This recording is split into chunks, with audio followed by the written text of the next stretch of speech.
Assalamualaikum warahmatullahi wabarakatuh. Selamat pagi teman-teman semua. Perkenalkan, saya Anggita Asri, dan hari ini saya akan bertugas sebagai moderator yang memimpin jalannya presentasi kelompok 3 dengan topik kinerja. Sebelum kita memasuki materi inti, sebaiknya jika kita mengenal lebih dulu siapa saja anggota kelompok presentasikan materi ini. Saya persilakan kepada kelompok untuk memperkenalkan diri terlebih dulu. Perkenalkan, saya Widya Aulia dengan NIM akhir 019. Perkenalkan, saya Latifah Hikmawati dengan NIM akhir 021. Perkenalkan, nama saya Hasna Nurfadilah dengan NIM akhir 036. Dan saya sendiri, Anggita Asri Nursyahidi dengan NIM akhir 089. Setelah itu, kita akan melanjutkan ke sesi presentasi materi kepada kelompok waktu depan kami persilakan.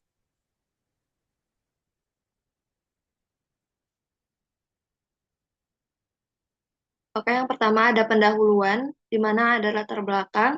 Latar belakangnya sendiri ialah kinerja atau performance, merujuk pada tingkat pencapaian tugas-tugas yang membentuk pekerjaan seorang karyawan, menurut Simamora dalam Agusti 2006. Pentingnya kinerja SDM dalam mencapai tujuan organisasi terletak pada peran setiap individu dalam pelaksanaan tugas dan tanggung jawabnya. Setiap karyawan memiliki kontribusi unik yang bila digabungkan membentuk kinerja organisasi secara keseluruhan. Selain itu, kinerja SDM juga dipengaruhi oleh berbagai faktor seperti kepemimpinan, budaya organisasi, dan sistem penghargaan yang diterapkan. Selanjutnya ada rumusan masalah dan tujuan, di mana rumusan masalahnya yang pertama, apa yang dimaksud dengan kinerja SDM, yang kedua, faktor apa saja yang mempengaruhi kinerja SDM, yang ketiga, bagaimana mengukur dan meningkatkan kinerja SDM. Selanjutnya ada tujuan, yang pertama, mengidentifikasi konsep kinerja SDM, yang kedua, menggambarkan faktor-faktor yang mempengaruhi kinerja SDM, yang ketiga, memberikan solusi untuk meningkatkan kinerja SDM dalam organisasi. Selanjutnya, bisa diteruskan.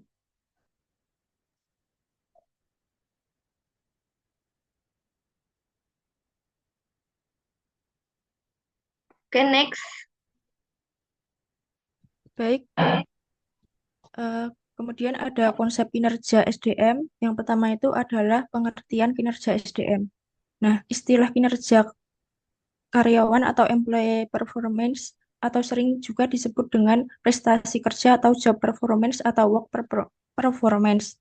Karena kinerja merupakan tindakan nyata yang ditampakkan setiap karyawan sebagai prestasi kerja yang dihasilkan.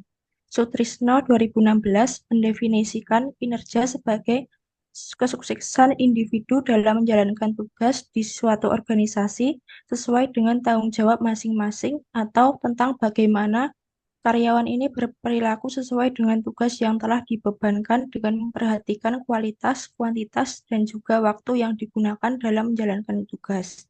Kemudian Wirawan dalam Ridho 2022 juga mengartikan kinerja sebagai keluaran atau output yang dihasilkan oleh fungsi-fungsi atau indikator-indikator suatu pekerjaan atau profesi dalam kurun waktu tertentu yang diukur melalui hasil kerja, perilaku kerja, dan sifat pribadi yang berkaitan dengan pekerjaan. Jadi, istilah kinerja karyawan ini merupakan hasil kerja karyawan yang mencakup kualitas dan kuantitas dalam menjalankan tugas sesuai dengan tanggung jawab yang diberikan dan diukur berdasarkan hasil kerja dan perilaku kerja dalam periode tertentu. Next. Kemudian ada peran kinerja dalam organisasi. Pada suatu organisasi, kinerja karyawan memiliki peran penting dalam menentukan kesuksesan suatu organisasi. Kinerja karyawan yang baik tidak hanya menggambarkan keberhasilan individu dalam menjalankan tugasnya, tetapi juga berperan dalam mencapai tugas suatu organisasi. Tohardi 2017 berpendapat mengenai peran penting kinerja pada suatu organisasi. Yang pertama itu, kinerja yang tinggi tentu dapat mengurangi angka absensi atau tidak bekerja. Kemudian adanya kinerja yang tinggi, maka pekerjaan yang diberikan atau ditugaskan kepada karyawan akan dapat diselesaikan dengan waktu yang lebih cepat. Kemudian dengan kinerja yang tinggi, maka pihak organisasi memperoleh keuntungan berupa kecilnya angka kerusakan karena semakin tidak puas dalam bekerja, maka tidak bersemangat dalam bekerja, maka semakin besar angka kerusakan. Kemudian, kinerja yang tinggi otomatis membuat karyawan akan merasa senang bekerja sehingga kecil kemungkinan karyawan akan pindah bekerja ke tempat lain. Kemudian yang terakhir adalah kinerja yang tinggi dapat mengurangi angka kecelakaan karena karyawan yang mempunyai kinerja yang baik cenderung bekerja dengan hati-hati dan teliti sehingga karyawan dalam melakukan pekerjaannya sesuai dengan prosedur yang ada. Kemudian next. Kemudian ada dimensi kinerja SDM. Dimensi merupakan himpunan dari partikular-partikular yang disebut sebagai indikator kinerja. Adapun dimensi atau indikator kinerja SDM ini meliputi produktivitas, efisiensi, kualitas kerja, dan inovasi. Produktivitas ini berkaitan dengan seberapa efektif dan efisien seseorang dalam menyelesaikan pekerjaan. Kemudian produktivitas menekankan pada kualitas dan kuantitas hasil kerja karyawan serta waktu yang digunakan. Yang kedua adalah efisiensi. Efisiensi merujuk pada kemampuan setiap karyawan dalam mencapai hasil kerja dengan meminimalkan penggunaan sumber daya seperti waktu, tenaga, dan juga biaya. Kemudian ada kualitas kerja. Kualitas kerja merupakan indikator yang berhubungan dengan kemampuan karyawan dan kualitas atau mutu pekerjaan yang dihasilkan. Indikator kualitas kerja ini meliputi kerapian, ketelitian, dan juga hasil kerja. Kemudian inovasi.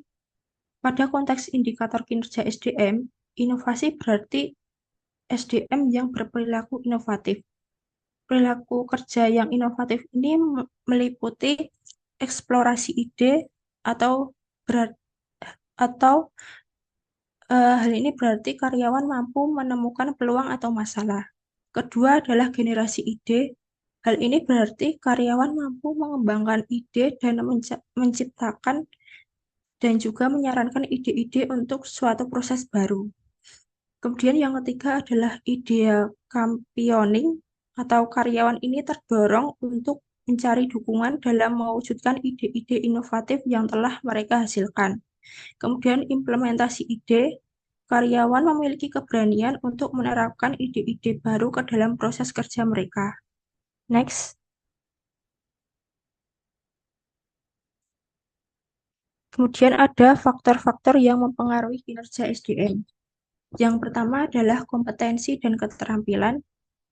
Pada suatu organisasi, tentu seorang karyawan memiliki kompetensi dan keterampilan. Kompetensi terdiri dari pengetahuan, pemahaman, keterampilan, dan juga sikap. Keterampilan karyawan ini dibedakan menjadi dua, yaitu keterampilan teknis atau hard skill dan juga keterampilan non-teknis atau soft skill.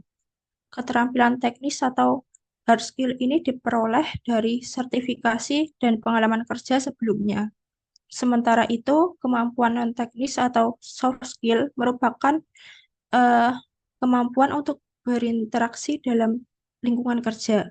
Keterampilan ini meliputi adaptasi komunikasi, manajemen waktu, kepemimpinan, berpikir kritis, dan juga kerjasama.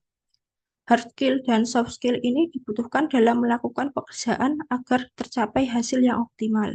Hal ini berarti bahwa individu yang memiliki keterampilan seimbang akan mampu menyelesaikan tugasnya secara efisien dan efektif. Kemudian yang kedua adalah motivasi dan kepuasan kerja. Motivasi menjadi salah satu faktor yang mempengaruhi kinerja karena motivasi merupakan suatu faktor yang dapat mendorong karyawan dalam melaksanakan suatu pekerjaan.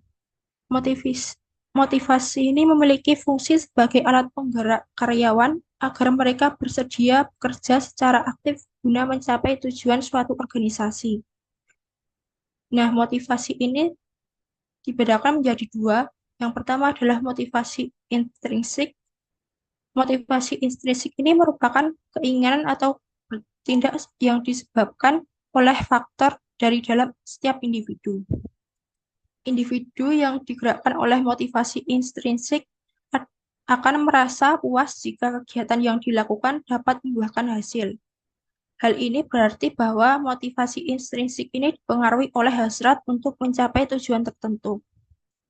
Terdapat dua faktor yang mempengaruhi motivasi intrinsik, yaitu hasrat dan keinginan berhasil, kemudian ada harapan serta cita-cita masa depan. Kemudian motivasi ekstrinsik. Motivasi ekstrinsik ini merupakan pendorong kerja yang bersumber dari luar diri individu berupa suatu kondisi yang mengharuskan mereka melaksanakan pekerjaan secara maksimal.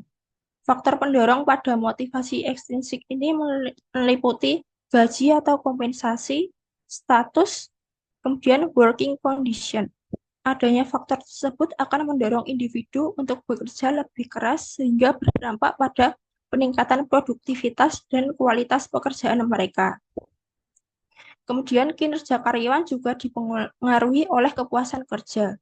Kepuasan kerja merupakan sikap positif tenaga kerja terhadap pekerjaannya yang muncul karena adanya penilaian terhadap situasi kerja.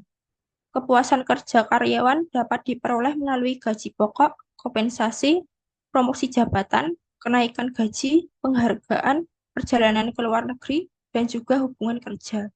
Hal ini akan menjadi dorongan kepada karyawan untuk bekerja lebih maksimal sehingga berpengaruh terhadap peningkatan kinerja karyawan.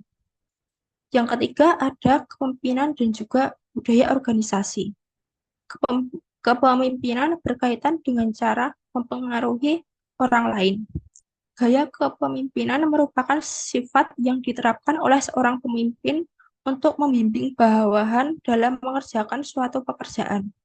Kepemimpinan seorang pemimpin dapat mempengaruhi motivasi dan kesan karyawan melalui kepuasan kerja, pengarahan pada kejelasan tugas dan juga tanggung jawab, serta pelaksanaan kerja secara efektif. Kepemimpinan juga akan mempengaruhi karyawan dalam mencapai sasaran. Kemampuan karyawan dalam mencapai sasaran merupakan suatu gambaran dari kinerja karyawan. Pada suatu organisasi juga perlu untuk menanamkan nilai-nilai dasar budaya kerja.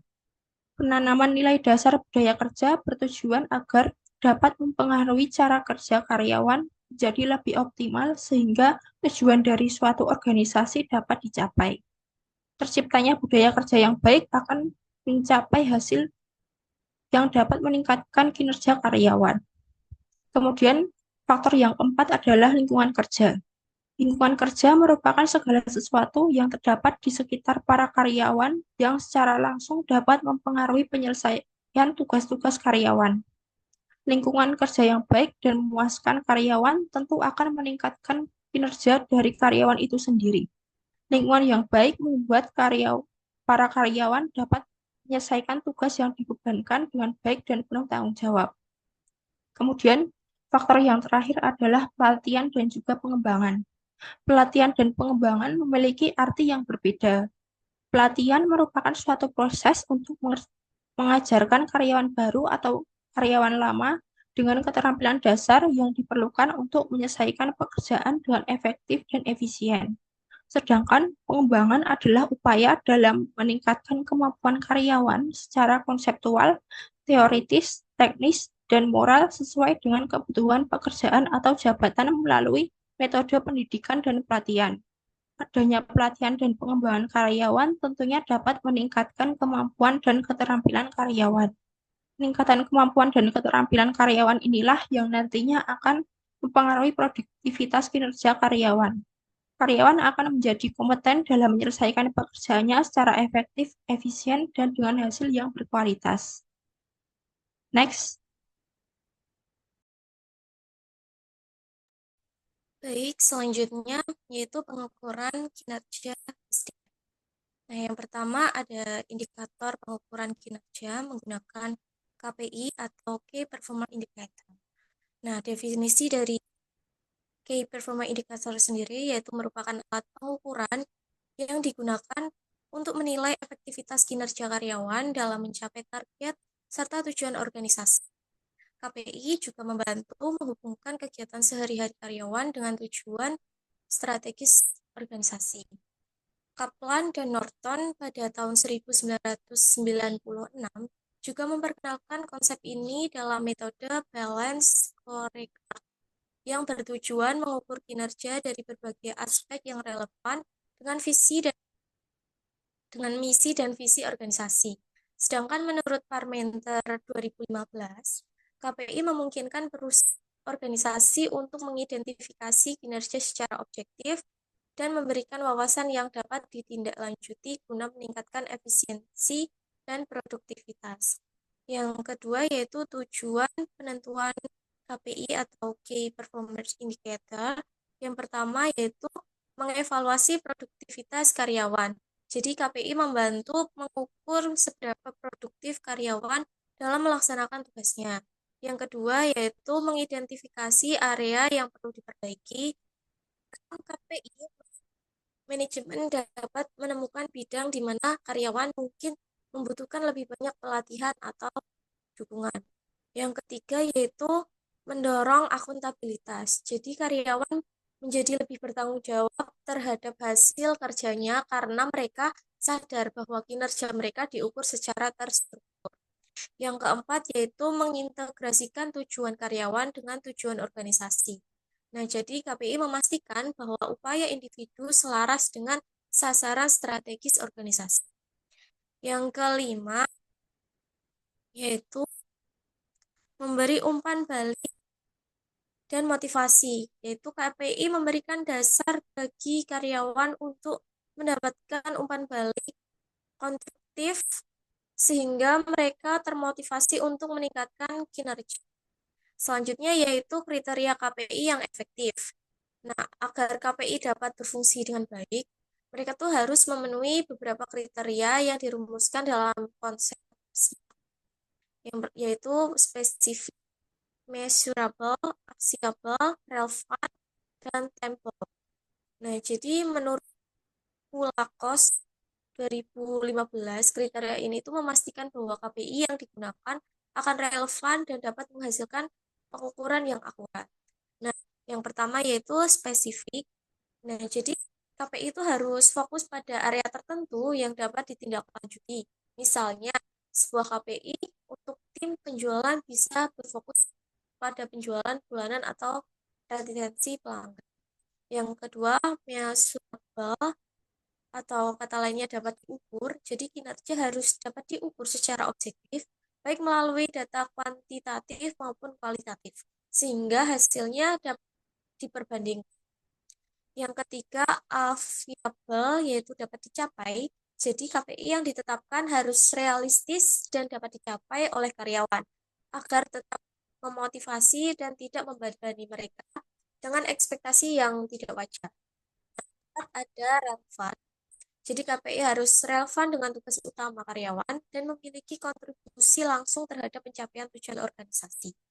Dan yang kelima, tempo, yaitu KPI harus memiliki batasan waktu tertentu untuk memastikan bahwa pencapaian kinerja dapat diukur dalam periode yang spesifik. Oke, yang kelima yaitu ada stasi, yaitu lanjut. Yang keempat ada jenis-jenis KPI untuk mengukur performa karyawan. Nah, jadi KPI itu dibagi menjadi beberapa kategori yang disesuaikan dengan aspek performa yang diukur. Yang pertama ada KPI kuantitatif. Jadi KPI ini mengukur kinerja berdasarkan data numerik seperti jumlah unit yang dihasilkan, waktu penyelesaian tugas, atau tingkat penjualan.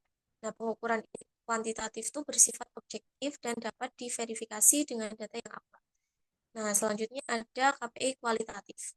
Nah, jadi KPI ini menilai aspek yang lebih subjektif dari kinerja, seperti kemampuan komunikasi, kreativitas, atau kepuasan pelanggan.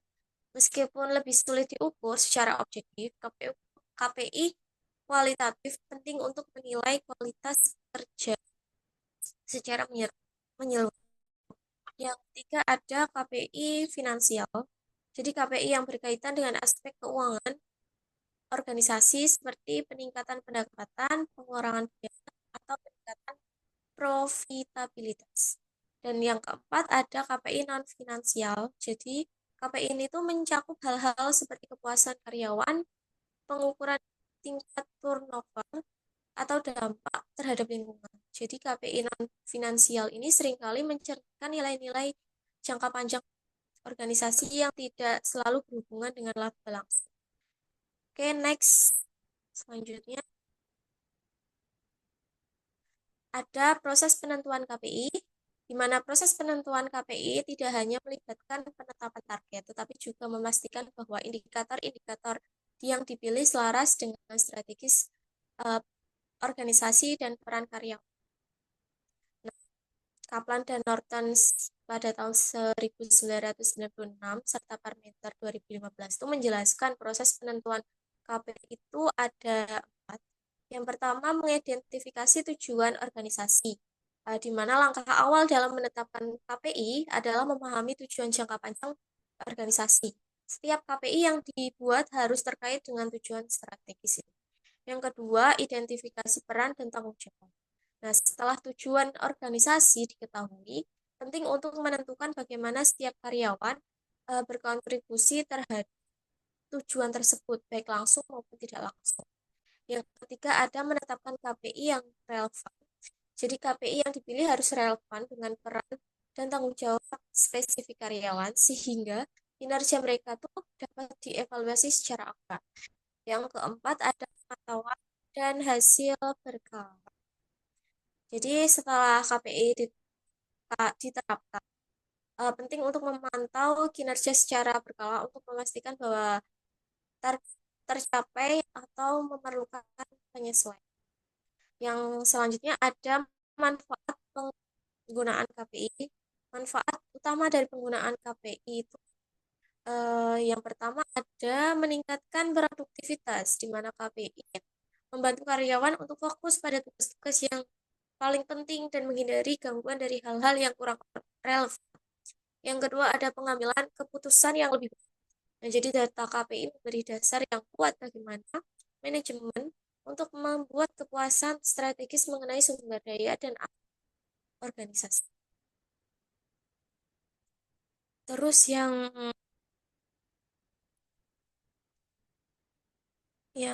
ketiga ada mendorong peningkatan kinerja KPI, yaitu KPI membantu mengidentifikasi kekuatan dan kelemahan karyawan, memungkinkan manajemen untuk memberikan dukungan yang dibutuhkan agar kinerja karyawan tuh bisa terus meningkat. Nah, yang keempat yaitu motivasi dan pengakuan. Jadi karyawan yang mencapai KPI dapat memperoleh penghargaan yang meningkatkan motivasi dan rasa kepuasan kerjanya. Jadi pengakuan terhadap kinerja yang baik dan akan mendorong budaya yang kerja yang positif gitu. Selanjutnya, next. Nah, yang kedua ada metode evaluasi kinerja. Ini tuh dibagi menjadi 2, yaitu ada metode evaluasi kinerja berbasis hasil atau output dan evaluasi berbasis proses. Nah, jadi yang pertama yaitu evaluasi berbasis hasil adalah metode evaluasi yang berfokus pada pencapaian tujuan akhir atau output yang telah ditetapkan sebelumnya. Dengan pendekatan ini, kinerja karyawan itu diukur berdasarkan seberapa baik mereka mencapai target kuantitatif atau kualitatif yang diharapkan. Menurut Denisi dan Smith 2014, evaluasi berbasis hasil sangat penting karena membantu organisasi untuk mengukur kinerja yang dapat diamati secara objektif dan terukur. Adapun keuntungan dan kekurangan dari evaluasi berbasis hasil yaitu yang pertama jelas kelebihannya atau keuntungannya. Yang pertama ada jelas dan spesifik. Jadi mudah untuk mengidentifikasi apa yang ingin dicapai dan bagaimana hasilnya diukur. Keuntungan kedua ada motivasi, di mana memberikan motivasi secara langsung karena karyawan dapat melihat dampak langsung dari kontribusi mereka terhadap kesuksesan pada tujuan organisasi tersebut. Nah, sedangkan kekurangannya yang pertama itu ada terbatas. Jadi kurang memberikan gambaran secara lengkap tentang kemampuan dan potensi karyawan karena hanya fokus pada hasil akhir. Dan yang kedua, potensi kesalahan. Jadi terkadang sulit untuk memprediksi faktor-faktor eksternal yang dapat mempengaruhi hasil seperti gangguan teknologi seperti itu. Yang kedua yaitu evaluasi berbasis proses, di mana evaluasi kinerja berbasis proses ini adalah metode evaluasi yang fokus pada bagian tugas dan pekerjaan dilakukan. Jadi bukan hanya pada hasil akhir. Menurut Aquinas 2013, pendekatan ini menilai efektivitas proses kerja, efisiensi, kepatuhan terhadap prosedur, dan cara-cara inovatif dalam menyelesaikan pekerja. Penilaian ini juga mempertimbangkan keterampilan, inisiatif, dan kontribusi karyawan dalam melakukan tugas sehari-hari. Dan pada evaluasi ini juga terdapat eh, keuntungan dan kekurangan. Yang pertama ada keuntungannya yaitu lengkap, di mana memberikan gambaran lengkap tentang kemampuan dan potensi karyawan karena melibatkan aspek-aspek yang luas. Terus yang kedua yaitu objektif, jadi lebih objektif karena tidak hanya fokus pada hasil akhir tetapi juga pada proses yang dilakukan. Terus kekurangannya yang pertama ada lebih kompleks atau lebih rumit gitu ya, memerlukan waktu dan sumber daya yang lebih banyak untuk merekam dan menganalisis proses kerja. Terus yang kedua, kekurangan yang kedua ada subjektif. Jadi terkadang subjektif karena interpretasi individu dapat mempengaruhi hasil evaluasi. Next, selanjutnya.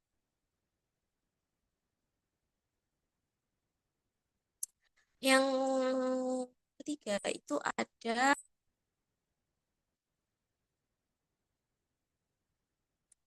sistem penilaian kerja. Nah, jadi yang pertama itu ada evaluasi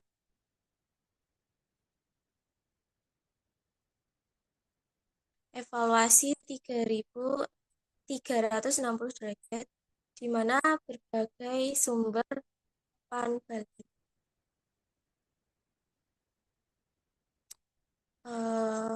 Bentar. Nah, jadi penilaian penilaian evaluasi 360 derajat ini tuh adalah metode penilaian kinerja yang menggunakan umpan balik dari berbagai sumber seperti atasan, rekan kerja, bawahan, dan kadang-kadang pelanggan. Nah, tujuannya adalah untuk memberikan pandangan yang lebih menyeluruh tentang kriteria karyawan dari berbagai perspektif. Nah, untuk keuntungan dan kekurangannya sendiri itu. Yang pertama, keuntungannya ada komprehensif, jadi melibatkan opini dari berbagai orang yang bekerja bersama-sama, sehingga memberikan gambaran yang lebih objektif dan holistik tentang.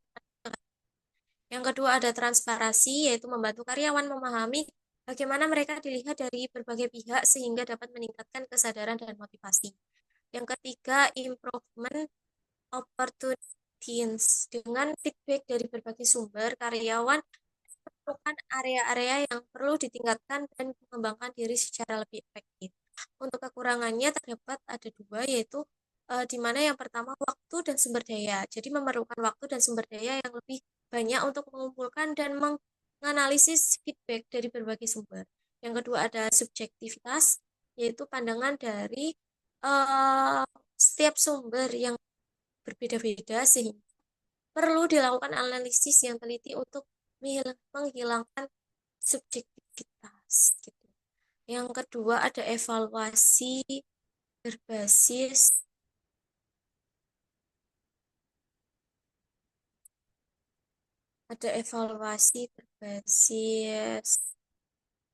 potensi, pusat kapasitas dan bakat.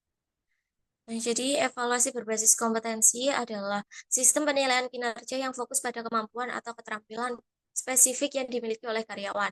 Metode ini menilai kinerja berdasarkan potensi inti yang diperlukan untuk sukses dalam posisi tersebut. Pusat kapasitas dan bakat sering digunakan sebagai alat untuk mengidentifikasi potensi uh, utama yang dibutuhkan oleh karyawan untuk berkembang di dalam organisasi seperti itu. Nah, sedangkan keuntungan dan kekurangan itu ada masing-masing ada dua, di mana keuntungan pertama yaitu spesifik, fokus pada kemampuan yang spesifik yang terkait dengan pekerjaan sehingga memberikan informasi yang lebih akurat tentang kekuatan dan kelemahan karyawan. Yang kedua, peluang pengembangan. Nah, ini memberikan basis yang kuat untuk pengembangan karyawan karena mereka dapat melihat di mana mereka perlu meningkatkan kemampuan mereka. Nah, kekurangannya yang pertama yaitu sulit dalam pengukuran. Nah, jadi potensi besar kesalahan alokasi karena kompetensian yang dimiliki oleh karyawan yang mungkin tidak sepenuhnya sesuai dengan pekerjaan yang sedang dilakukan. Yang kedua, fokus. Nah, jadi ini tidak dilakukan update reguler untuk memastikan bahwa kompetensi yang ditetapkan masih relevan dengan kebutuhan organisasi saat ini. Selanjutnya, next.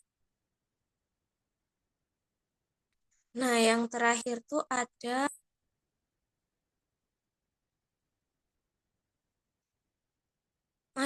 penilaian manajerial atau fokus pada aspek strategis. Jadi, penilaian manajerial ini tuh adalah sistem penilaian kinerja yang digunakan untuk mengevaluasi kinerja manajer atau pimpinan organisasi tersebut dengan fokus pada peran strategis mereka dalam mencapai tujuan jangka panjang organisasi. Penilaian ini tuh tidak hanya melihat hasil kerja, tapi juga bagaimana manajer membuat keputusan strategis, memimpin organisasi, dan mengimplementasikan kebijakan yang mendukung pertumbuhan organisasi. Selanjutnya ada keuntungan dan kekurangannya. Jadi keuntungannya yang pertama yaitu strategi alignment, fokus pada alignment strategis dengan visi dan misi organisasi sehingga memberikan gambaran yang jelas tentang bagaimana karyawan berkontribusi pada pencapaian tujuan perusahaan. Yang keuntungan kedua, long time impact. Jadi menilai capaian tujuan yang telah ditetapkan membantu organisasi memahami long term impact dari kinerja karyawan. Yang kedua ada kekurangan, yang pertama simplisme. Jika tidak dilakukan dengan hati-hati, penilaian manajerial ini tuh bisa menjadi simplistis dan tidak mempertimbangkan aspek-aspek lain seperti kemampuan interpersonal atau adaptabilitas. Terus yang kedua ada yaitu berfokus pada terlampau pada capaian term tanpa mempertimbangkan potensi masa depan karyawan. Selanjutnya,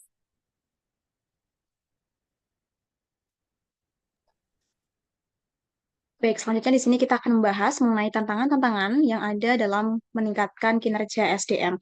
Jika dilihat, di sini ada kendala internal, kendala eksternal, dan juga kesalahan dalam evaluasi kinerja. Kita bahas satu-satu, mulai dari kendala internal. Hal ini berarti ada kendala atau masalah-masalah dari dalam organisasi. Nah, yang di sini pertama, ada kurangnya kompetensi dan keterampilan SDM. Kompetensi dan keterampilan SDM itu sangat penting.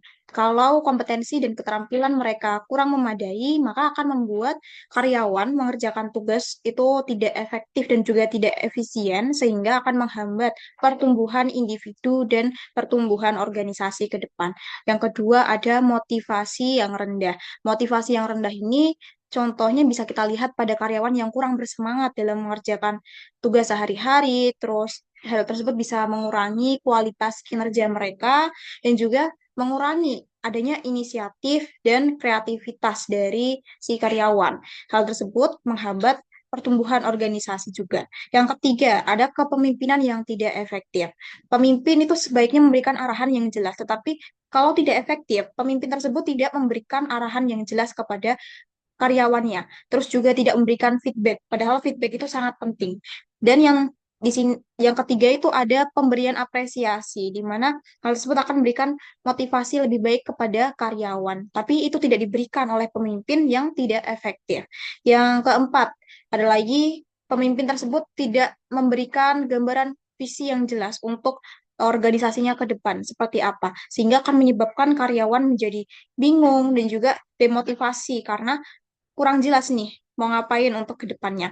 Hal-hal tersebut akan membuat lingkungan di dalam organisasi menjadi kurang kondusif, tidak terarah, dan sebagainya, yang akan menghambat pencapaian organisasi. Yang keempat, di sini ada budaya organisasi yang tidak mendukung.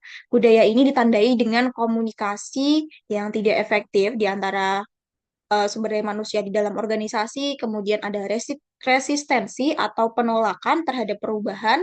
Yang ketiga, penghargaan atau apresiasi itu kurang diberikan kepada karyawan. Karyawan menjadi kurang termotivasi, terus juga karyawan kurang ingin melakukan sesuatu hal yang terbaik itu untuk organisasi, sehingga kinerja kinerja dan juga kepuasan karyawan itu kurang sekali. Itu dari budaya dan lain tadi dari kendala internal. Selanjutnya kita pergi ke kendala eksternal. Kendala eksternal ini ada dari luar organisasi atau bisa dibilang dari luar kendali organisasi. Misalnya apa? Di sini ada perubahan pasar dan ekonomi. Perubahan pasar dan ekonomi, kita ambil contoh inflasi. Inflasi yang terus meningkat setiap tahunnya itu menyebabkan anggaran di suatu organisasi perlu diatur sebaik-baiknya. Dan jika tidak diatur sebaik-baiknya, misalnya saja dianggarkan untuk pendidikan dan pelatihan atau penelitian dan juga pengembangan yang bisa membantu peningkatan kinerja SDM di suatu organisasi, maka dia akan tertinggal dengan kebutuhan pasar juga. Kan pasar terus berubah, terus eh, selain itu di samping perubahan pasar yang begitu pesat, dibutuhkan keterampilan atau pengetahuan yang fresh dan juga up to date gitu dari karyawan. Jika karyawan tersebut tidak didiklatkan, maka akan menjadi kurang bermutu, kinerjanya kurang. Seperti itu. Kemudian yang kedua ada teknologi yang terus berkembang. Teknologi ini tentu harus didampingi dengan keterampilan menggunakan teknologi secara profesional, lebih baik, lebih cepat seperti itu. Kemudian organisasi harus melakukan adaptif terhadap perubahan teknologi. Eh, Maka organisasi tersebut harus segera mengikuti perkembangan teknologi tanpa meninggalkan aspek penting di dalamnya, yaitu keterampilan dari sumber daya manusia.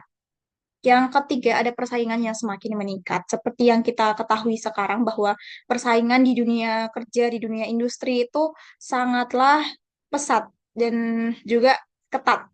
Nah, di samping itu, organisasi memberikan tekanan, target-target yang harus dicapai oleh karyawan tuh menjadi semakin meningkat. Dengan semakin meningkatnya tekanan tersebut, karyawan memiliki tuntutan yang banyak. Tuntutan yang banyak akan membuat karyawan menjadi kinerjanya menurun apabila tidak didampingi dengan pemberian motivasi, apresiasi, dan lain-lain sebagainya seperti itu tadi. Yang selanjutnya di sini ada kesalahan dalam evaluasi kinerja.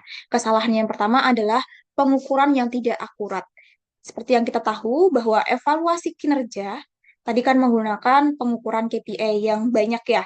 Itu kalau kita tidak memilih metode yang tepat ataupun akurat, maka akan menyebabkan apa? Menyebabkan organisasi ini tidak relevan dengan kenyataan di lapangan, kenyataan yang dialami oleh individu atau SDM, sehingga tidak menemukan area yang perlu perbaikan, di mana indikator-indikator dalam KPI itu harus selaras dengan kenyataan di organisasi. Yang kedua ada bias dalam penilaian.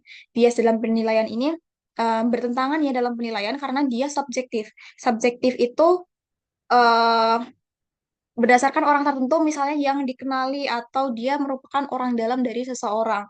Nah, itu bisa menyebabkan keirian pada karyawan lainnya yang akan menyebabkan karyawan lain itu demotivasi dan menghambat juga hal ini karena ada penilai tetapi dia subjektif. menghambat orang yang seharusnya berpotensi itu menjadi tidak berkembang secara optimal. Meskipun tadi ada penilaian 360 derajat ya, tapi itu terkadang mm, masih tidak lepas dari kata subjektivitas. Yang ketiga, fokus berlebihan pada hasil. Fokus pada hasil memang baik dan juga memberikan kejelasan kita mau mencapai target apa. Tetapi terlalu fokus pada hasil tersebut akan menyebabkan pemimpin ataupun karyawan semuanya itu terlalu fokus dan melupakan proses yang baik itu seperti apa. Terus terlalu fokus juga menyebabkan kelupaan nih untuk memberikan inovasi baru dalam produknya atau dalam kinerjanya. Oleh karena itu, yang baik seperti apa? Yang baik adalah evaluasi secara seimbang. Proses dan juga hasil diperhatikan dengan baik agar tidak terjadi pengurangan kinerja. Seperti itu boleh dilanjutkan materi selanjutnya kepada teman yang bertugas.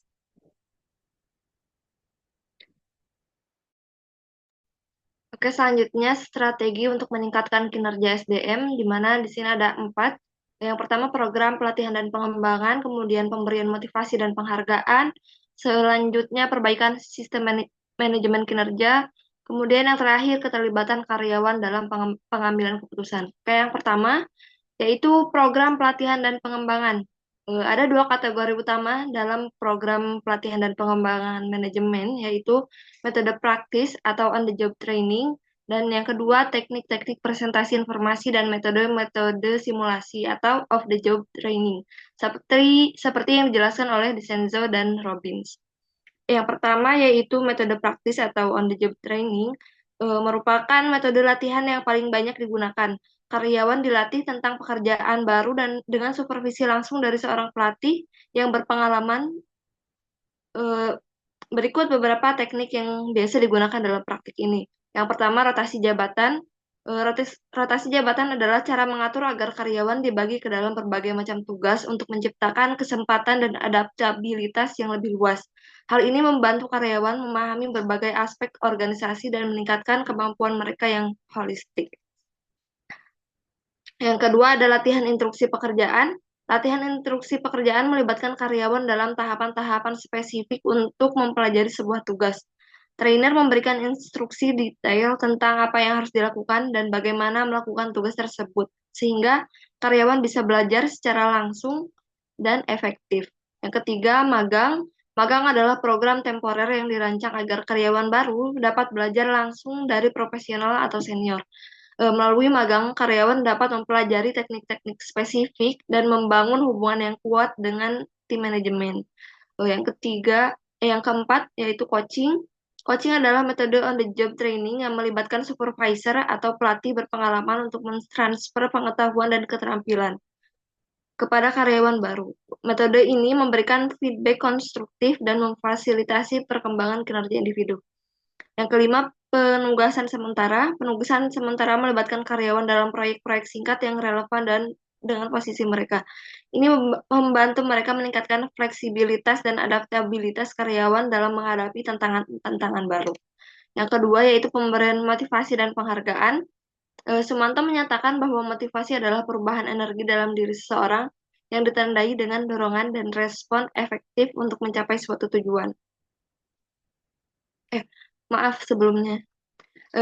Ada kembali lagi ke program pelatihan dan pengembangan, yaitu teknik yang kedua, of the job training. Teknik ini teknik presentasi informasi dan simulasi dirancang untuk mengerjakan sikap konsep atau keterampilan kepada peserta melalui representasi tujuan aspek-aspek organisasi.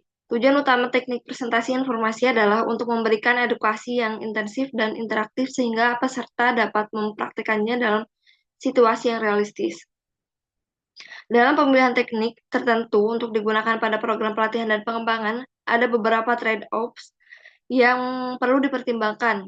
Misalkan efektivitas biaya, kemudian isi program yang dikehendaki, ketiga kelayakan fasilitas-fasilitas, preferensi dan kemampuan peserta, kemudian preferensi dan kemampuan instruktur atau pelatih, yang terakhir prinsip-prinsip belajar. Selanjutnya pemberian motivasi dan penghargaan. Sumanto menyatakan bahwa motivasi adalah perubahan energi dalam diri seseorang yang ditandai dengan dorongan dan respons efektif untuk mencapai suatu tujuan. Model-model motivasi kinerja menurut Hasibuan terdiri dari 3 jenis utama, yaitu model tradisional. Yang pertama, model tradisional ini berpendapat bahwa untuk meningkatkan gairah kerja bawahan, organisasi harus menggunakan sistem intensif. Dalam hal ini, intensif material diberikan kepada karyawan yang menunjukkan prestasi baik. Semakin tinggi prestasi yang dicapai, semakin banyak imbalan yang diterima. Dengan demikian, motivasi bawahan lebih berfokus pada intensif finansial atau barang. Yang kedua yaitu model hubungan manusia. Model hubungan manusia menekankan pentingnya pengakuan terhadap kebutuhan sosial karyawan untuk meningkatkan motivasi kerja mereka. Dalam model ini, karyawan merasa diakui dan penting, yang memberikan mereka kebebasan dalam pengambilan keputusan serta ruang untuk berkreasi dalam pekerjaan mereka. Dengan memperhatikan kebutuhan material dan non-material, motivasi kerja karyawan dapat meningkat. Yang terakhir, model sumber daya manusia. Model ini mengemukakan bahwa motivasi karyawan dipengaruhi oleh berbagai faktor, bukan hanya uang atau barang, tetapi juga kebutuhan akan pencapaian dan makna dari pekerjaan yang dilakukan. Karyawan cenderung merasa puas ketika mereka dapat melaksanakan tugas-tugas yang berarti bagi mereka.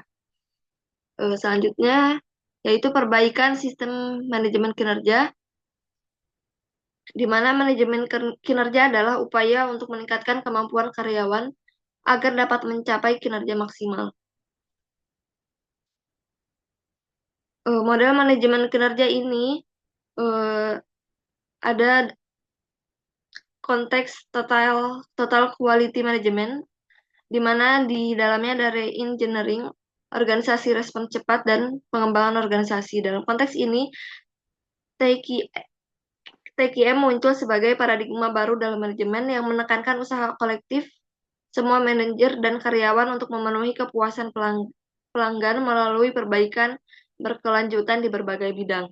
Model manajemen kinerja ini merupakan siklus perbaikan berkelanjutan yang tidak memiliki akhir, di mana siklusnya terhadap ada perencanaan, implementasi, refleksi, dan kompensasi. Perencanaan merupakan langkah awal dalam model manajemen kinerja. Proses penyusunan rencana dilakukan melalui rapat atau pertemuan dengan kegiatan-kegiatan penting. Selanjutnya ada implementasi. Tahap implementasi adalah pelaksanaan dari rencana yang telah disusun sebelumnya. Kegiatan penting dalam tahap ini meliputi mengadakan diskusi mengenai harapan pekerjaan, memperbaiki deskripsi pekerjaan, mengembangkan kontrak kinerja untuk setiap individu dan tim, memberikan konsultasi secara teratur kepada individu dan tim, menyediakan informasi kinerja secara berkelanjutan. Selanjutnya ada refleksi. Refleksi setara dengan tahap cek dalam model plan, do, check, act. Pada tahap ini, hasil implementasi dibandingkan dengan rencana awal, dan tindakan diambil jika terdapat penyimpangan. Dalam tahap refleksi, manajer atau supervisor bertemu dengan semua karyawan untuk mendiskusikan hasil pekerjaan mereka bersama-sama. Aktivitas penting dalam tahap refleksi mencakup yang pertama mengumpulkan umpan balik dan dari penilaian, kemudian menguji penggunaan dan peningkatan keterampilan, yang selanjutnya memberikan umpan balik kepada karyawan. Untuk yang terakhir, kompensasi. Tahap kompensasi ini melibatkan pembahasan mengenai sistem kompensasi yang digunakan untuk menghargai atau menilai kinerja. Penilaian kinerja harus ditetapkan secara jelas dan melibatkan individu serta tim. Aktivitas penting dalam tahap kompensasi ini adalah yang pertama mengaitkan kinerja dengan upah.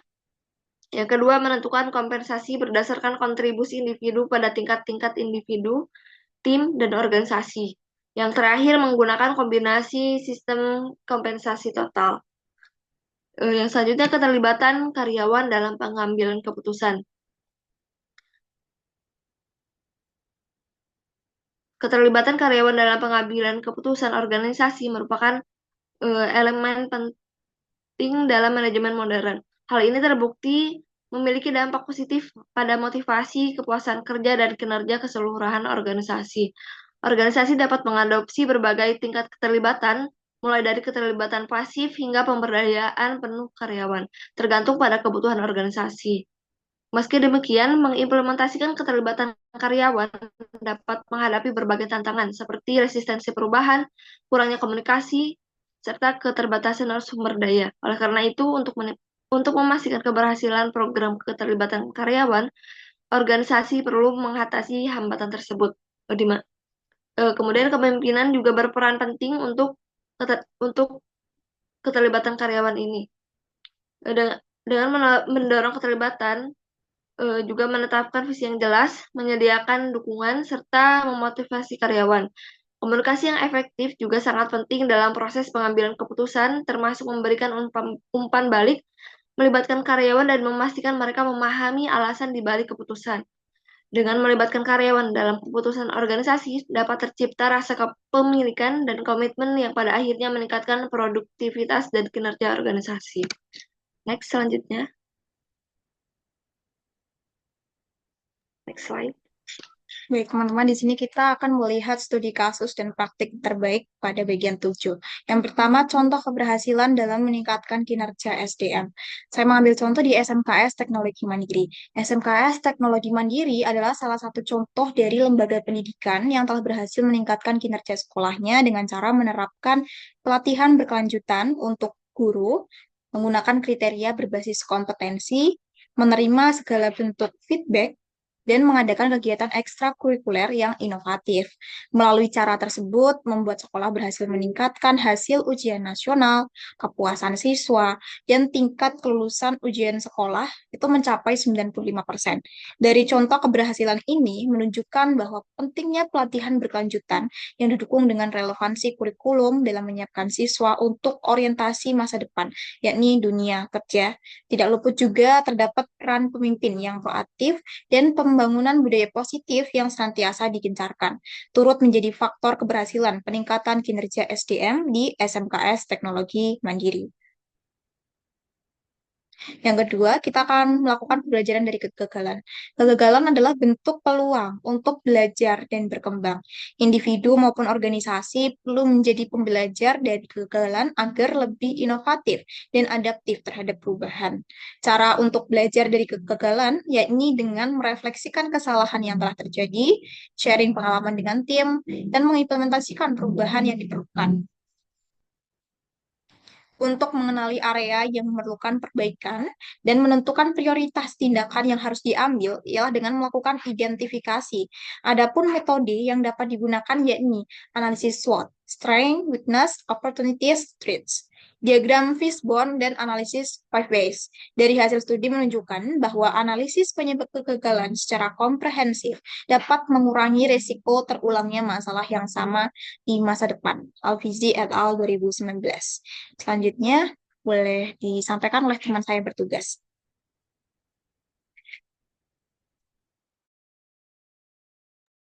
Baik, selanjutnya yaitu ada kesimpulan. Jadi kesimpulan dari presentasi ini dari materi awal yaitu menekankan bahwa kita penting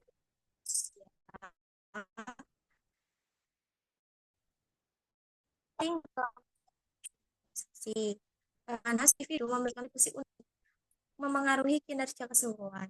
Jadi evaluasi kinerja yang efektif yang menggabungkan pendekatan berbasis hasil dan berbasis proses diperlukan untuk memberikan gambaran yang komprehensif mengenai kinerja karyawan. Hal ini penting untuk mengurangi bias subjektif dan memastikan bahwa kontribusi karyawan dihargai. Selain itu, meningkatkan kinerja SDM harus melibatkan pengembangan kemampuan dan keterampilan secara berkelanjutan melalui program pelatihan dan menciptakan lingkungan kerja yang mendukung. Dengan demikian, organisasi dapat meningkatkan motivasi dan kepuasan kerja karyawan yang pada gilirannya akan berkontribusi pada pencapaian tujuan strategis organisasi. Next, selanjutnya. Oke, selanjutnya ada rekomendasi, yaitu yang pertama, implementasi sistem penilaian yang adil. Jadi organisasi disarankan untuk menerapkan sistem penilaian yang mengurangi bias subjektif, seperti penilaian 360 derajat untuk memastikan keadilan dalam evaluasi kinerja. Yang kedua, pengembangan program pelatihan, yaitu organisasi harus mengembangkan program pelatihan dan pengembangan yang berkelanjutan untuk meningkatkan keterampilan karyawan dan mendukung pertumbuhan mereka. Yang ketiga, menciptakan lingkungan kerja yang mendukung. Penting untuk menciptakan lingkungan kerja yang mendukung dan memberikan penghargaan atas pencapaian karyawan. guna meningkatkan motivasi dan kepuasan kerja. Nah, demikian itulah presentasi dari pemaparan materi kelompok 3. Semoga apa yang telah disampaikan dapat bermanfaat bagi kita semua dan menambah wawasan tentang kinerja sumber daya manusia. Kami juga menyadari bahwa mungkin ada kekurangan dalam penyampaian materi. Untuk itu kami mohon maaf. Terima kasih atas perhatian teman-teman. Dan akhir kata, wassalamualaikum warahmatullahi wabarakatuh.